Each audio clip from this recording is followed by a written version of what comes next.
ஒரு பவுலில் நம்ம 2 கப் அளவுக்கு ரவா எடுத்துக்கலாம். இது என்ன மாதிரி ரவை வேணாலும் நீங்கள் எடுத்துக்கலாங்க. இது கூடவே ஒரு அரை கப் அளவுக்கு நீங்கள் தயிர் எடுத்துக்கோங்க, ஃப்ரெஷ் தயிராக. கூடவே நம்ம தேவையான அளவுக்கு உப்பு சேர்த்துக்கலாம்.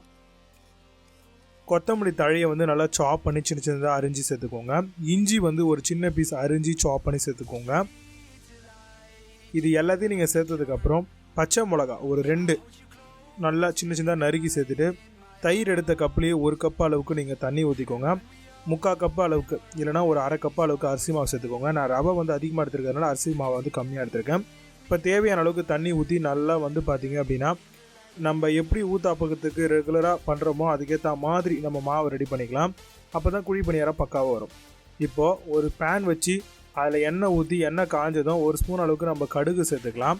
கடுகு நல்லா பொரிஞ்சு வரும்பொழுது 1 ஸ்பூன் அளவுக்கு நம்ம ஜீரகமும் 1 ஸ்பூன் அளவுக்கு கடலைப்பருப்பும் எல்லாத்தையும் நல்லா போட்டு நல்லா வறுத்துக்கலாங்க. எண்ணெயிலே நல்லா வறுந்து வரட்டும். இப்போது கருவேப்பிலை கொஞ்சமாக எடுத்து சேர்த்துக்கோங்க. சேர்த்துட்டு பெருங்காயத்தூள் 1 ஸ்பூன் அளவுக்கு சேர்த்துக்கோங்க. இப்போ நம்ம ஒரு 2 வெங்காயம் நறுக்கி வச்சுருக்கோம், அதையும் இந்த எண்ணெய் கூடவே சேர்த்து நல்லா வதங்க விடலாம். இப்போ ஓரளவுக்கு நல்லா வதங்கினதுக்கப்புறம் ரொம்ப வதங்க வேணாம், ப்ரௌனெல்லாம் ஆக வேணாம், ஓரளவுக்கு வதங்கினா போதுங்க. இந்த அளவுக்கு நல்லா உங்களுக்கு வதங்கி வரும்பொழுது அதை எடுத்து நம்ம அந்த மாவுலேயும் சேர்த்துக்கலாம். சேர்த்துட்டு நல்லா பார்த்தீங்க அப்படின்னா கலக்கி விட்டுருங்க. நம்ம அந்த தயிர் மிக்சர் போடலாம். அது ஒரு 10 நிமிஷம் ஊற வச்சதுக்கப்புறம் இந்த மாதிரி நீங்கள் வதங்கலை போடுங்க. இப்போ ஸ்டவ் ஆன் பண்ணி நம்ம பனிக்கார பேன் வச்சிட்டோம். இந்த எல்லா குழியிலையுமே அளவுக்கு ஏற்ற மாதிரியான ஆயிலை நம்ம சேர்த்துக்கலாம். ஃபுல்லாகவே நம்ம ஆயில் சேர்த்துட்டோம். இப்போ பார்த்தீங்க அப்படின்னா ஒரு குழி கரண்டி அளவுக்கு நம்ம இந்த கார பணியாரத்துக்கு ஏற்ற மாதிரி நம்ம மாவு ஊற்றிக்கலாங்க.